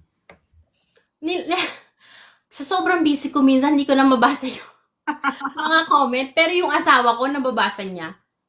Kasi pag simula pagising ko umaga, pag-aalaga na ako ng anak ko, tapos magtatrabaho ko, pag uwi ng asawa ko minsan sa bahay, nagugulat na lang ako, sinasabi niya, nakita mo yung comment nito? Nakakainis. Siya yung nauna nakabasa, kaysa sa akin. Sabi ko, no, hindi ko pa nakita. Sabi ko ganyan. Minsan nire-replyan ko siya, pero yung mga bashers, pero most of the time, hindi ko na nire-replyan. Kasi, at the end of the day, kayong dalawa yung nakakaalam ng totoo. Hindi naman nila alam kung ano yung relasyon nyo tsaka kung ano yung totoo, di ba? Tsaka, nung nag-post ako one time about that, I think yung screenshot nung bashers, alam mo ang nakakalungkot, yung babaeng pinost ko, yung screenshot is Filipina siya, tiga dito siya sa Canada. Somewhere, I forgot the place. Pilipinas siya. So, screenshot ko siya kasama yung picture ko. Sabi niya dun sa comment niya, talaga daw ganyan ang mga Pilipina. gusto mag-asawa ng puti para makapunta ng ibang bansa para yumaman. Ganyan daw talaga ang mga Pilipina. Sabi niya, Sana I don't care. Yeah, blah, blah, blah, like that. Pinost ko siya. Tapos, so, alam mo, natuwa ako, na-overwhelm ako. Kasi, ang dami nag-comment doon na, actually, na hindi mga Pilipino, sinasabi nila na, wag mo silang intindihin, hindi nila alam yung mga pinagsasabi nila, parang yung mga kwentong nasa isip nila. Tsaka, ang dami kong kilalang mga Pilipina, sobrang hardworking, tapos meron pa nga doon yung mga asawa din Pilipina. Yung asawa ko, sobrang hardworking din, nagtatrabaho, ganyan, ganyan. Ang ganda ng trabaho niya. At lahat ng na-achieve niya sa buhay niya ay dahil sa kanya. Huwag mong pansinin yan. Sobrang dami kong na-receive na comment na from non-Filipino pa din na nakasupport dun sa sa page namin na yun. So sobrang naisip ko. Ang dami din palang mga positive. open-minded at saka mababait na tao pa sa mundo. Siguro sila ay nanonood ng video na hindi lang pala comment. Pero nung pinost ko that time, nag-comment sila para i-lift up yung Fear. sarili. Yeah, yeah. So, tapos may nag-message pa, ang dami pang nag-message sa akin, grabe, yung mga taga-ibang bansa din, mga non-Filipino, sinasabi na, huwag mo silang intindihin, gawin mo lang yung ginagawa nyo, nakasupport lang kami sa inyo, hindi lang kami pala comment or nandito lang kami, huwag mo silang intindihin. Ang dami nag-message sa akin, so sabi ko, hi, totoo pala, no? Ang dami ka din naming supporters, sabi ko doon sa asawa ko. Tapos sabi niya, may nag-message nga din daw sa kanya. Na gano'n. So, ibig sabihin niya, hindi lahat ng tao ay ganyan ang pag-iisip. Sabi ng Okay. asawa ko, marami pa rin tao na open-minded, tsaka palaging iniisip na pantay lang dapat. Hindi yung perke nanggaling ako sa Pilipinas. Alam, ito pa, dahil sabi, mini-comment pa doon, dahil daw taga third world country ako, gusto daw nating makaalis ng third world country. Ito pa sinabi niya, SHIT. Huy! Yeah, SHIT country, sabi niya. Wow, grabe. Power. Oo. So, yun ang feeling ko. Tapos yung mga supporter ko nag-comment, lalo na yung mga Pilipino, sabi niya, ano ang problema nila sa bansa natin? Huy, sandali. Hold on. Okay. Kilala mo ba si Utlum? Mas Otlum. Gang, kilala mo si Utlum? Nasa comment section siya. Hello. Ay, no po, hindi po. Parang beshi-beshi siya ni Diwata. Hindi, okay, parang narinig ko na yun. Yeah. Yeah, okay. Now let's go to your social media journey. Kasi 'di ba, like I did mention when we started na malaki ang following ni Mami Vange sa Facebook.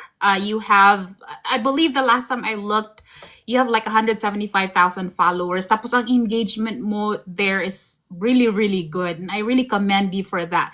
Now when it comes to the content that you post, kaninong idea 'yun? Sa aming dalawa. Sa aming idea yun.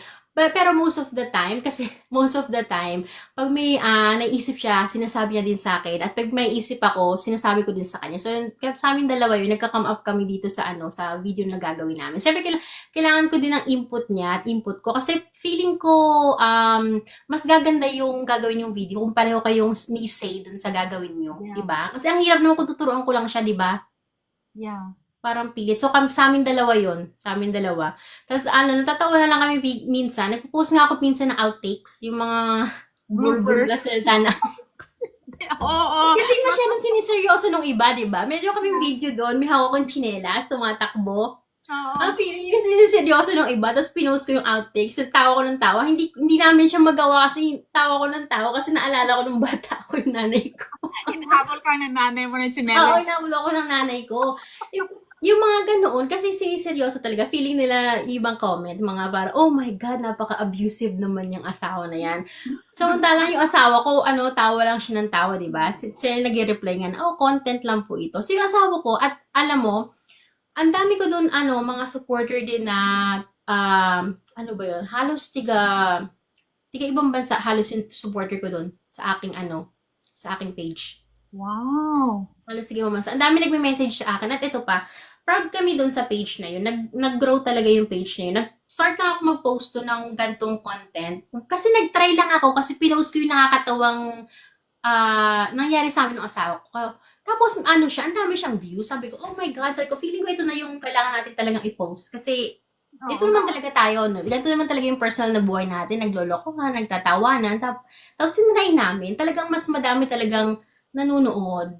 at Yeah. nag-share, tumaas talaga yung engagement, taka yung followers. Nag-start lang ako mag-post nun siguro around June last year ng ganyang content. Wow. Kasi before, family content yung pinupost ko doon.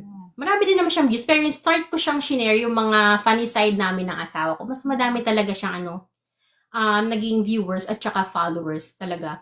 Pero ano yung initial reaction ng husband mo when he noticed na parang gusto mo, not exactly gusto mo siyang seryosohin because just like what you said, you have your own job din. What was his initial reaction nung parang gusto mo na talagang consistent yung pagpo-post nyo as a married couple? Parang marriage humor kind of thing. Sabi niya, okay, support kita dyan. Ay, Sabi niya, support kita dyan as long as naaalagaan mo pa rin yung sarili mo. Kasi ako yung nag-edit, di ba? As long as may work pa ako, nag-aalaba ako ng bata, as long as aalagaan mo yung sarili mo, sabi niya. Bibigyan pa rin ng time yung sarili mo. So, ito nga kanina nga sabi niya sa akin, tinatanong niya ako, may gagawin ka ba? Parang casual lang. May gagawin ka ba ng February 15? Sabi ko, bakit? Kasi nga alam niya, busy ako, kaya tinatanong niya yung schedule ko. Saturday yon. So, normally, gantong period ay meron na akong trabaho, Sabado at Linggo. May tinatanggap ako mga files. Sabi niya, may gagawin ka ba ng February 15? Sabi ko, bakit? Kailangan mag-day off. Pupunta tayo sa ganito, magpapa-massage tayo. date kayo. Sabi niya, kasi alam niya na sobrang, eto nga, grabe, nagkatigyaw-tigyaw, sobrang busy ko itong pagpasok ng January, sa sobrang dami kong trabaho. Nakita niya talaga, pagod na pagod ako. At kaya sabi niya, kailangan magpahinga. Sabi niya, at minsan late ka na natutulog, kaka-edit mo dyan. Sabi niya ganun sa akin. So, kaya tinanong niya sa akin, kailangan mag-pack. Support lang talaga siya. Wala niya kino-question. Kasi, alam mo, lagi na yung sinasabi, alam ko naman lahat ng gagawin mo, magiging successful ka. Kasi palagi ka nakafocus doon. Sabi niya sa akin. Kasi alam niya, kilala niya na ako. Kapag may gusto kong gawin, talagang doon ako nakafocus. Alam niya, kilala niya talaga ako. And yung, alam mo, nung nakita niya na the earnings talaga sa Facebook, pero yung mga nagsasabi na sobrang laki ng earnings, hindi naman. Depende yun sa views mo. Hindi naman tayo nung parang araw-araw, million-million yung views natin, di ba? Depende yun sa sa views mo. May earnings. So nakita niya parang may pinagpupuntahan naman yung pagpupuyat ko. Okay, sige, support pa tayo dyan. Sabi niya gano'n. Tsaka nakikita niya, masaya ako kasi yung part nga ng earnings ko na yan ay actually, pinapadala ko, tinutulong ko dun sa mga tao sa Pilipinas. Tulad nga ng sabi ko last December, nakabili ako, noong December, nakabili ko talaga ng mga tablets na pinadala ko sa estudyante. Tapos, every month, nagpapadala kami ng mga boxes na may toys, books, mga canned goods, at kung ano-ano pa, mga school supplies, sa isang community, at sinishare nila yon. Wow. So, lahat nun ay galing dun sa earnings namin, dun sa Facebook. Kaya talagang porsigido kami. Kasi marami talaga kami natutulungan. Kasi yun talaga yung sinabi ko sa kanya. Before pa man ako pumasok dito sa social media, ay ginagawa ko na talaga yan. Part ng earnings ko sa trabaho ko ay tinutulong ko, lalo na ng pandemic, sa mga estudyante sa Pilipinas. Nung nag-pandemic, ipadala ko ng mga school supplies dun sa lugar namin, sa mga schools. Siguro mga 10 schools, nagpadala ko. Tapos, may project kami noon ng groceries nung pandemic. Support din niya ng asawa ko. So, nung pinasok ko tong social media, nagka-extra income ako. Sabi ko, wow, sabi ko ganyan sa kanya, pwede pala to na mas madami kong matutulungan. So, support niya yung gusto niya din, mahilig din siya kasi tumulong. Yung asawa ko, sobrang sipag niyan. Pag uwi niyan, minsan may nakakolect na yun ng tulad nito. Madaming mga books. Kasi iniisip niya yung mga bata sa Pinas na tinutulungan namin. Mga books, mga laruan, mga kung ano-ano. Pag may nakita yung nakasale na mga canned goods, hindi ko na kailangang utusan yan.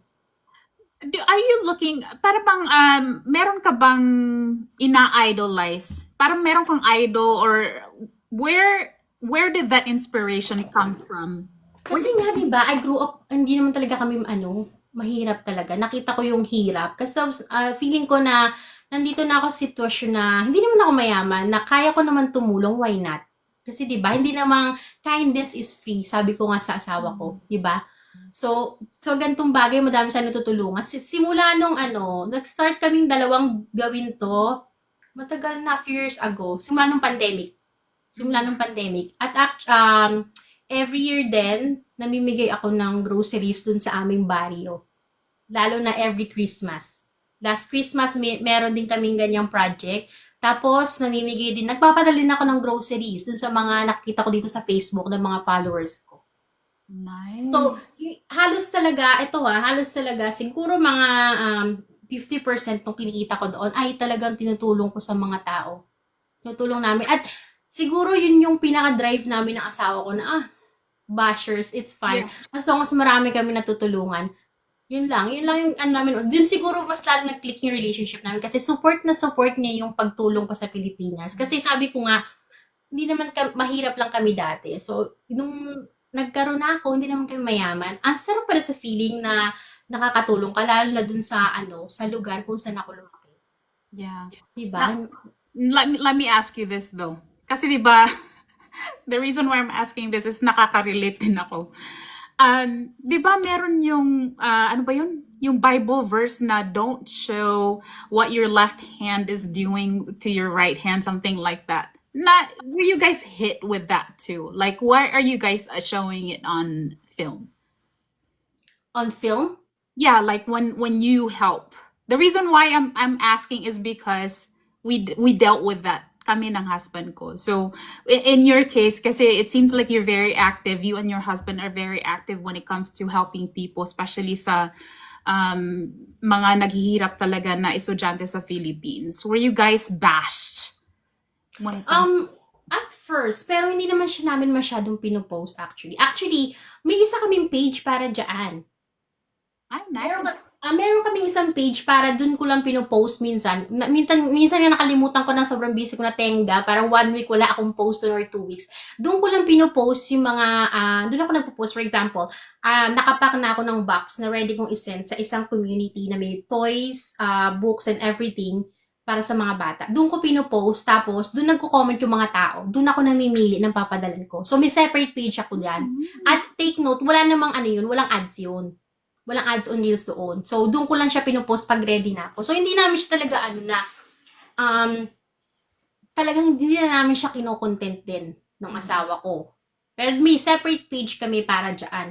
Kasi kailangan kong gumawa ng separate page para malaman ko kung legit yung aking tutulungan. Totoo.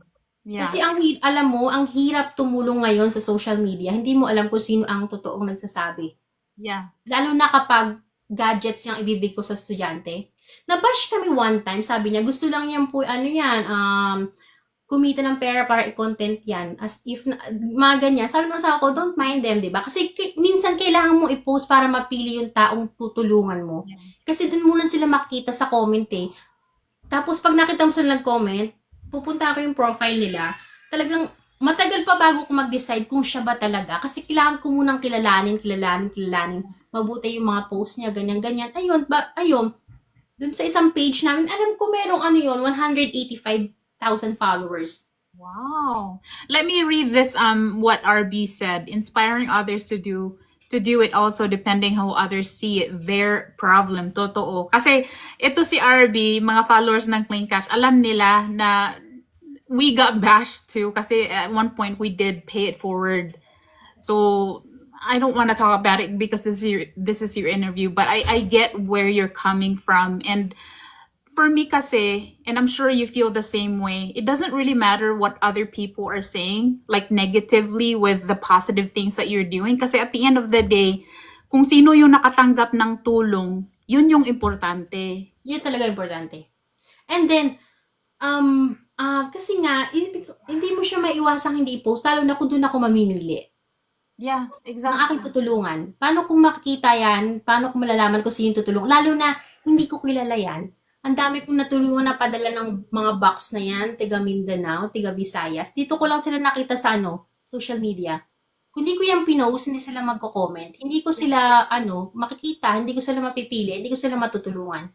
Pero, at the same time nga, hindi maiwasan yung mga taong i-bash ka ng ganyan, di ba? Ang sinasabi ko na lang, at least tayo tumutulong ng walang kapalit. Kasi yung page ko na yon, wala namang wala namang ads yun. Yeah. Walang ads doon. Pinopost ko lang doon talaga yung mga, yung mga ganyang mga bagay na itutulong na. For example nga, yung tablet na yan, yung na yan. ang saya sa feeling lang. Pero sabi nga ng asawa ko, pagpatuloy lang kahit may mga bashers, wala naman silang alam. At least, sabi mo nga, napapasaya natin yung mga tinutulungan natin. At nandyan sila. Ang dami nag-aantay nga pag hindi ako nagpo-post kasi hindi ko naasikaso. Pero doesn't mean, sabi ko sa kanila na hindi ko pinopost yung aking mga hinahandang ipadala. Ibig sabihin, naghuminto na ako. It's just sobrang busy ko talaga ngayon. Simula nung natapos na yung maternity leave ko. Kasi back to work na ako. Pero hindi kami tumitigil ng asawa ko. Sobrang 2 years na namin tong social media at magto 2 years na namin ginagawa itong pagtulong na yan at kung ano-ano. Pero talaga focus namin ay mga bata.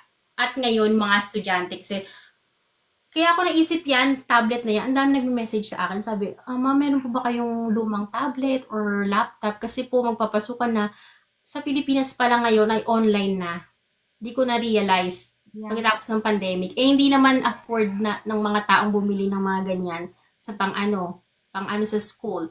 So, mahirap din tumulong kasi minsan yung iba, ini-expect na minsan yung iba, ini-expect na yung mga bagay na pwede pa silang i-aspa mula sa'yo. Minsan nga may nag-message sa akin na buksan ko accidentally, humihingi pang bayad ng utang.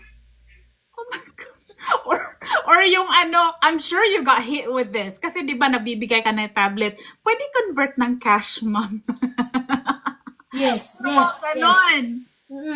Yan, ganyan. Pero ang feeling, sabi ko nga, kung talagang ang dami ko ng pera, di ba, why not? Ang dami kong tutulungan, pero wala, di ba? Kaya nga nagtsatsaga din kami mag-upload ng content ng asawa. Kasi ngayon yung pinaka-golden namin. Pero hindi mo din maaalis sa may mga tao na kung di mo sila agad matulungan, ay sasama ang loob. Kasi may nabasa akong comment na ganyan.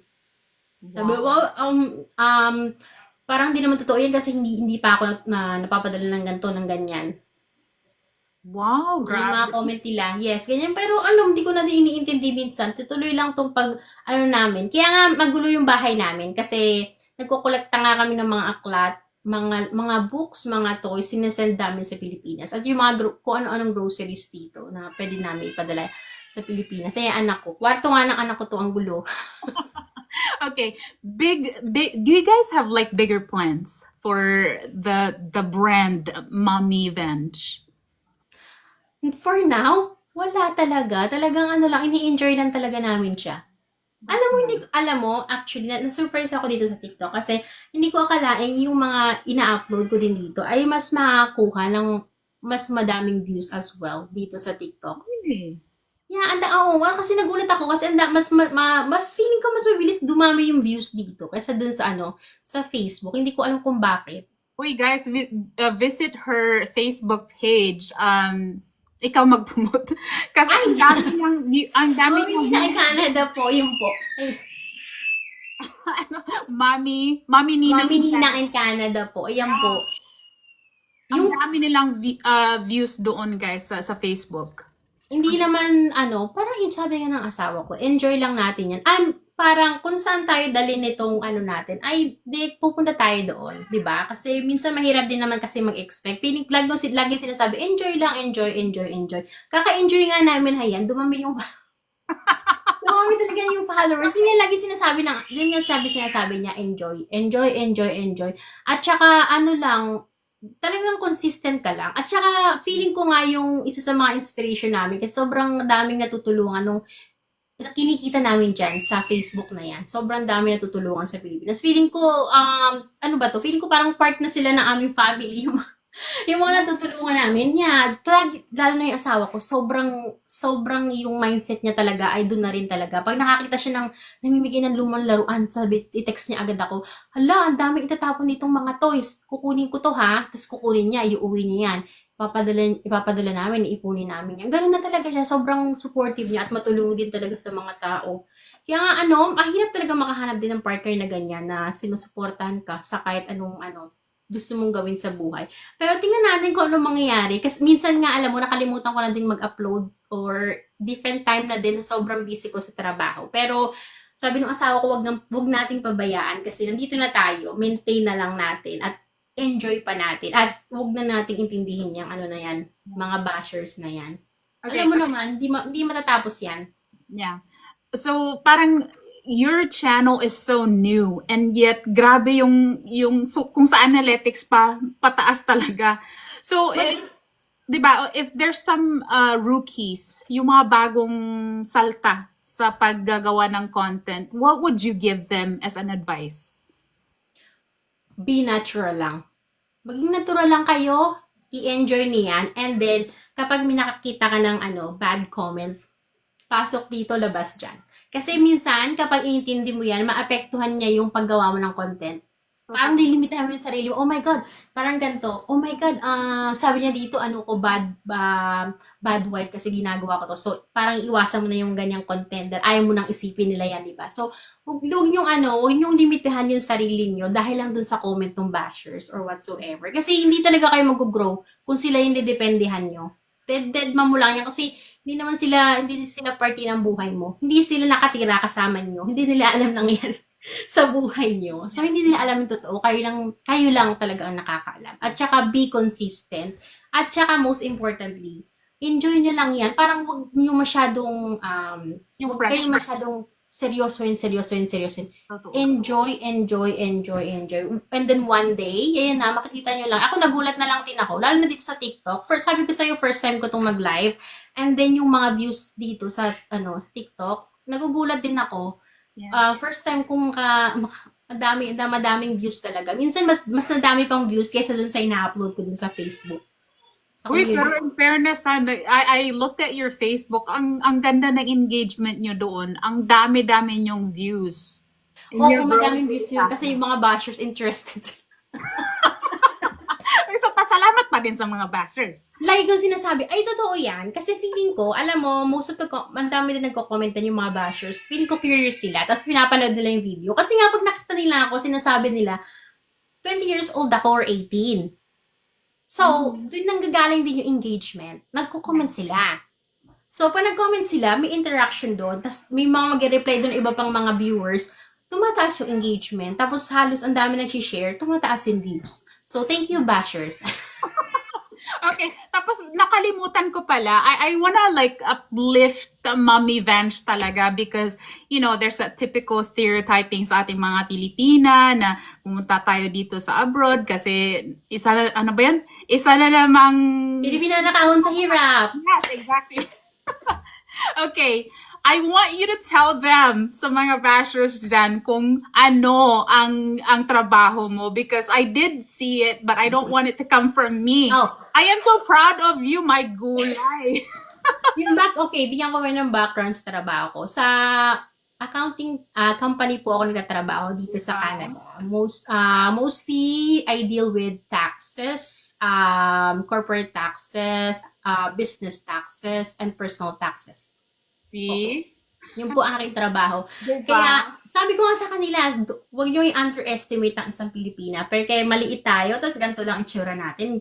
Mukhang bata tayo na wala tayong marating or hindi natin kaya itong gawin. Sabi nga ng asawa ko, kaya siya na-intimidate sa akin. Kasi, nung nakilala niya ako, tapos nalaman niya yung trabaho ko, ganyan. Sabi niya, ay, parang nakaka-intimidate daw kasi parang at that age, ganito na daw yung narating ko sa buhay ko. Sabi ko sa kanya, alam mo, yung mga Pilipino, ganito siguro yung narating namin sa buhay dahil prosegido kami, dahil dun sa hirap na naranasan namin sa Pilipinas.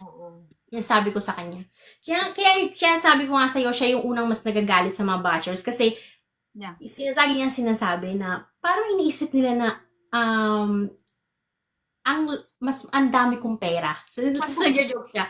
Hindi nila alam, mas marami kang pera. Sabi niya sa akin. Or yung Nag-joke siya. Gina-joke niya gano'n. Sabi ko, huwag mo silang intindihan, di ba? As long as alam natin. Proud na proud talaga ako sa narating ko dito sa ating sa life ko. Proud na proud talaga ako. Pero hindi siya madali. Dahil nga sabi ko, sacrifice mo talaga yung ibang part ng life mo. Tulad ng pag-uwi tuwing Pasko. diba? Totoo. Totoo yan. Isa-sacrifice mo madami yung tulad nga ng pagkakapamilya ng maaga, yung mga part ng sakripisyo ko. Yeah. Kasi yun ako muna yung goal ko. Or yung typical kasi I have the same story and other Filipinas din. Yung parang merong namamatay na relative or something. Instead na umuwi ka, kasi patay na yung relative, ipadala mo na lang. It's part of the sacrifice that we Filipinos do, Yeah, unfortunately. ayan, remember ko niyan, during the pandemic, yung lolo ko ay namatay. Hindi ako umuwi nun. Tulad ng sinabi mo, ganyan yung ginawa ko. Yeah. Kasi talagang yun talaga, imbes iniisip mo palagi, imbes na ipamasahe mo, Yeah. itutulong mo na lang, ipapadala mo na yan. Kaya yan yung masasabi ko dun sa mga bashers na yan, hindi nila alam, wag nilang i-underestimate ang isang Pilipina. Kasi sabi nga nung ito yung naalala ko yung isang nag-comment dun sa pinost ko, sabi niya, ang ano ba yung akala nila, yung mga Pilipina, pagpunta sa ibang bansa, parang handout lang yun na pagdating doon, giginhawa agad buhay nila. Diba? Diba? Yung initas ka lang ng pera sa Yeah, sabi yung nag-comment. At take note, yung nag-comment na yun ay ano ha, hindi siya Pilipino. Nagtatrabaho yan, sabi niya, nagtatrabaho sila ng ng very hardworking mga yan parang ma-achieve yung goals nila. Hindi lahat binibigay nung bansang pinuntahan nila right away. Yan, pinagtatrabahuhan nila yan, sabi nung nag-comment. Sabi niya gano'n. Parang parang naiinis din siya minsan sa mga bashers. Nakikita ko siya palagi na siya nagko-comment. Dinidefend niya ako. Oo, dinidefend niya ako. Palagi na siya nagko-comment. Yung ganyan. Yun nga, hindi ko kasi masyadong pwedeng i-disclose kung saan ako nagtatrabaho or whatsoever. Pero yun po ang ating trabaho at proud po tayo doon. And then, proud akong sabihin din dahil sa trabaho niya. Simula nung na-achieve ko yung trabaho na yan din, madami din tayong natulungan ng mga kababayan natin sa Pilipinas, lalo na simula nung pandemic. Iyan po. Yeah, I really like this because you're more than just a content creator. You're sharing a part of your whatever it is that you're being monetized about as a content creator towards helping others, especially sa Philippines, 'di ba? Hindi mo pa din nakakalimutan kung saan ka talaga nanggaling, which is, 'di ba? We are all Filipinos. Alam mo, ito yung naiwan sa akin ng tatay ko talaga. Yung tatay ko kasi, nakita ko siya simula nung bata ako, parang kahit 2 pesos na lang yung pera niya, itutulong pa niya. Aww. Yun yung naiwan niya sa aming magkakapatid. Kasi yung brother and sister ko, they're doing the same thing in small way na alam nila sa Pilipinas. Ngayon, tumutulong din sila. Kaya din ang ginagawa na. So, yun yung naiwan sa amin nung siguro, ito yung pinamana sa amin nung tatay namin. Kasi nakita namin talaga, nung maliit kami, talagang matulungin siya. Parang kahit, yun nga, 2 pesos na lang, itutulong pa niya. Handa siyang palaging tumulong sa mga tao. Yun na, kaya ang sabi ko sa'yo, di ba? Yun lang ang naging problema ng tatay ko, pero sobrang bait at talagang mabuti siyang tatay sa amin. Oh. Okay, message for your followers. Message ko sa followers ko. Thank you talaga. Thank you for following me. At saka, palagi nakasupport yun sa mga content ko. At saka, minsan nakikita ko sila, dinidependahan pa niya. Nagre-reply sila dun sa mga bashers. Talagang nagagalit sila. Sila ba yung nagagalit, diba? Minsan nga, nireplyan ko isang basher, yung isang follower ko, kasabi niya, Mami Ninong, ba't ganyan sila? Sabi ko, hayaan mo na lang sila. At least, hindi tayo katulad nila. Yeah. Yun lang ang reply ko. So, thank you talaga. Feeling ko talaga mahal na mahal talaga ako nung mga followers ko talaga. Talagang dinidependehan nila. Kahit saan ako magpunta, ay talagang doon nga sa isa kong page, kahit minsan nagla-live ako doon kasi ina-update ko sila doon sa mga, mga inahandang pang padala sa Pilipinas sa mga bata. Talagang, alam mo, kahit di ako mag-live nung probably mga 1 week, 2 weeks, 3 weeks, pag nag-live ako, ay nandyan sila. Wow. Nandyan talaga sila. Talagang yan, mahalin nyo talaga yung mga supporters ninyo. Mahalin nyo sila. Hindi ko ma-achieve yung ganyan ding followers kung hindi dahil kung hindi ko binahal yung mga followers ko. Kaya nga, ang sarap din siguro mag-share. Feeling ko nga, sabi ko, the more you give, the more you receive. Totoo. Feeling ko kaya ganyan din siguro. Yan yung namin ng mantra namin din ng asawa ko. And then, syempre, thank you din sa mga bashers. Oo nga, di ba? Kasi they help with the engagement. Oo, may help sila talaga sa engagement. May help sila sa engagement. Thank you din sa mga bash. At syempre, alam mo, sabi ko nga sa inyo, hindi ko sila magagawa kundi dahil sa asawa ko. Gusto mag-hi ng asawa ko, pero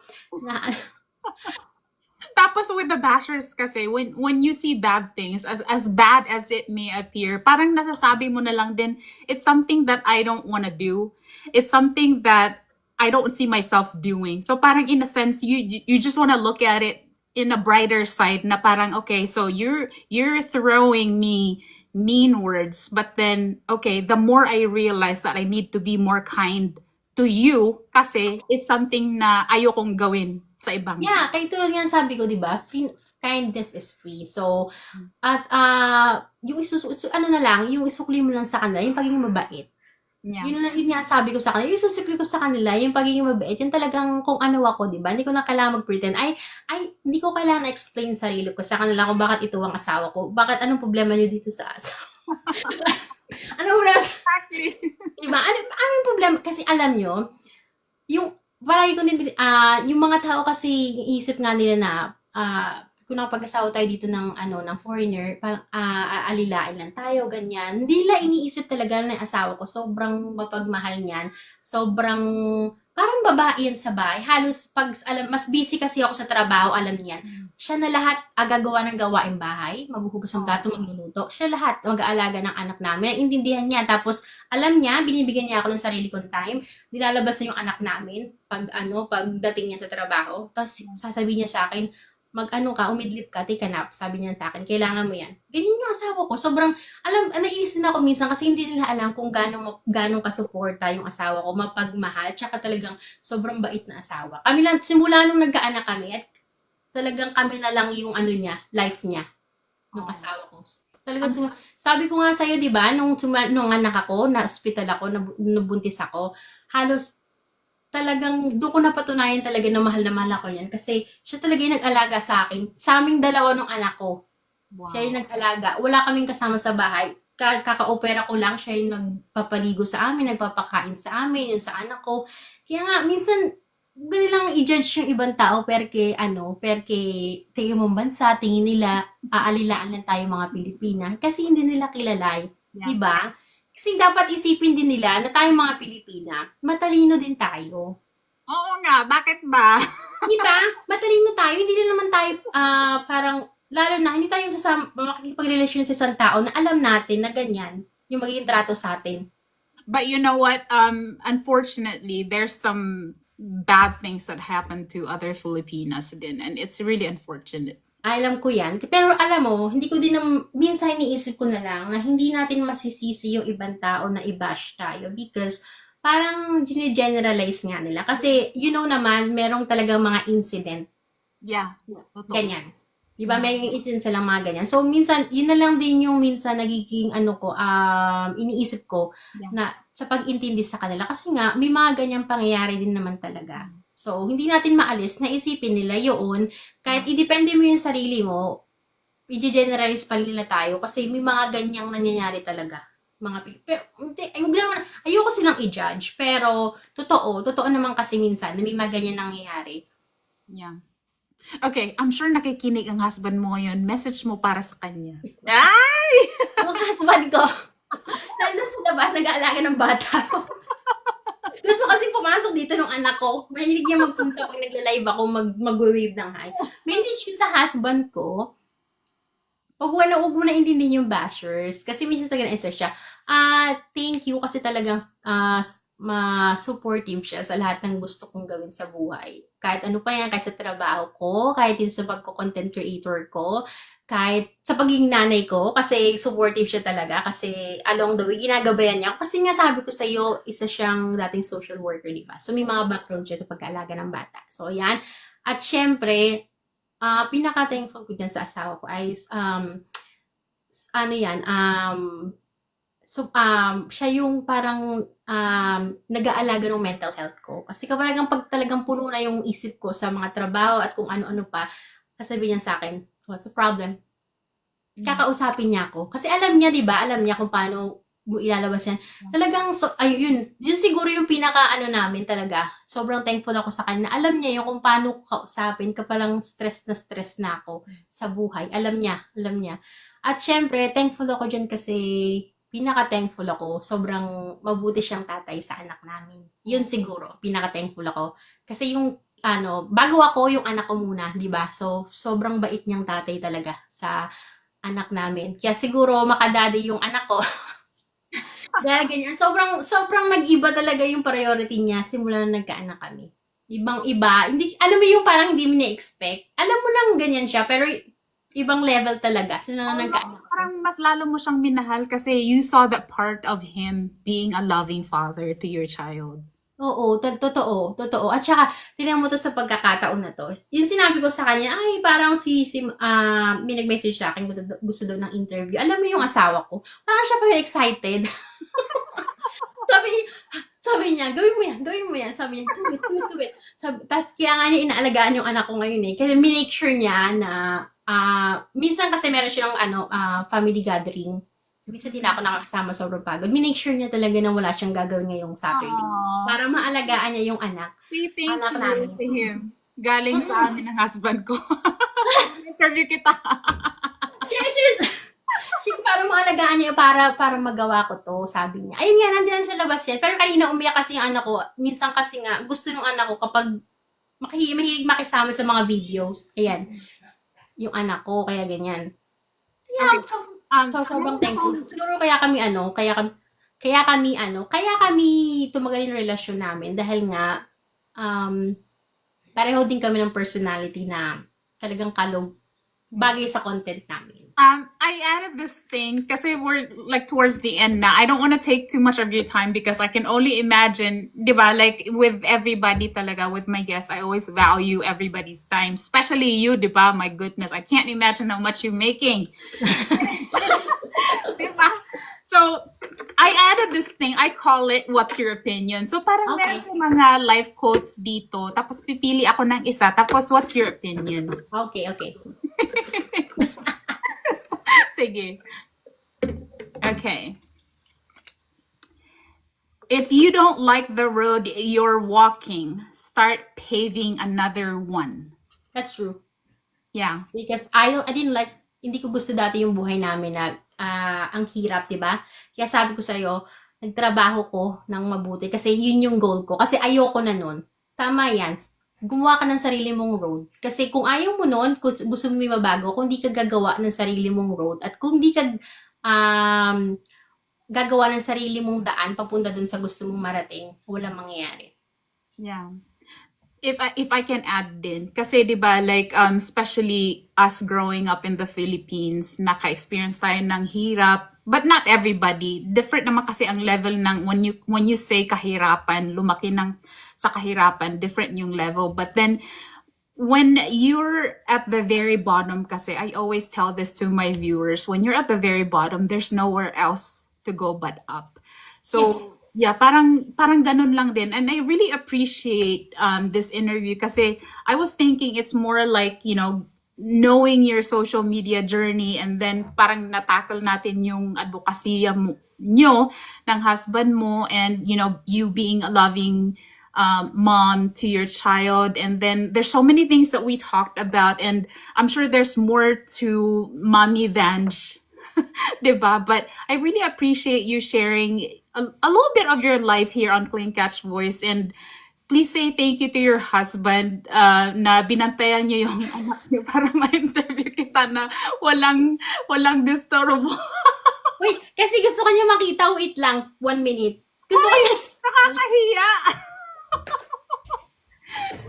Hi guys. Hello Baby Mars. Hello J8 8332. You're the one with the Filipina girlfriend, right?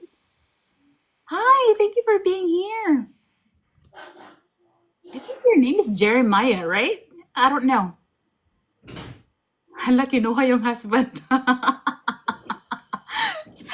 Gan, thank you for tapping the screen. Salamat sa mga nanood. RB, Kristen Eve was here earlier din. Hala, kinuha yung husband. Malaki ang following nila guys sa Facebook. Their stuff on Facebook is really. Ayan, yung say, papakainin niya. Ito, sabi ko sa'yo, papakainin niya pa yung anak ko. Kasi ayaw niya na istorbohin. Nung binukas ko yung pinto, sabi niya, okay na. Ayan. Na yung anak ko, sobrang excited ka. What's his name? Dom? Addy.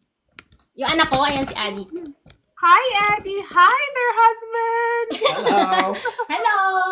Say hi. Hello! Oh my gosh, he's so adorable. Just with your mommy for a sec.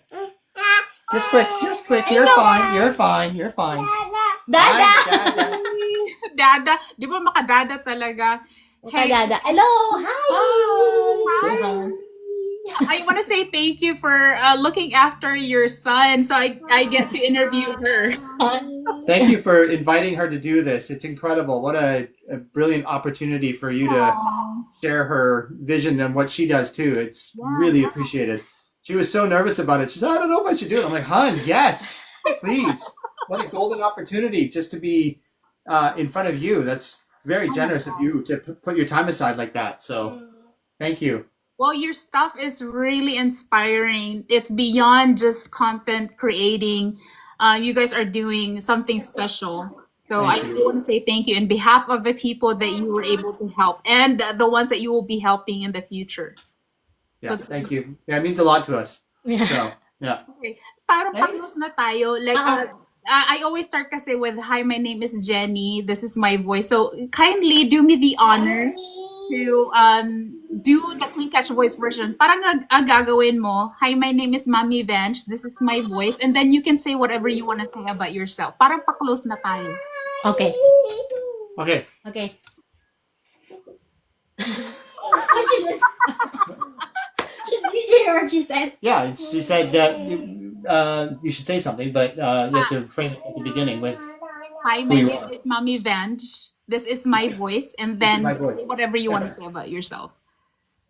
Parang, Hi, my name is Mommy Venge. This is my voice. Believe in yourself. I love it. By the way, I think you would be like the 70th guest that I've had here.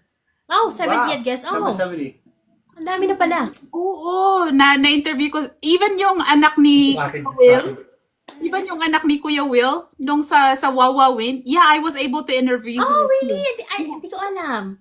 Yeah, makikita mo doon sa Clinkcast Voice interview folder, you will see the ones that I've interviewed so far. And this was inspired, parang my TikTok ate, Aling Mirna, was the one who encouraged me to do this. And it will be turning 1 year in 2 weeks from now. It's okay. So, thank you so much. It's such an honor and salamat talaga. Thank you for allowing your wife to be here with me. And thank you for sharing a bit of your story of how beautiful your family is. I know. Talaga. You're welcome.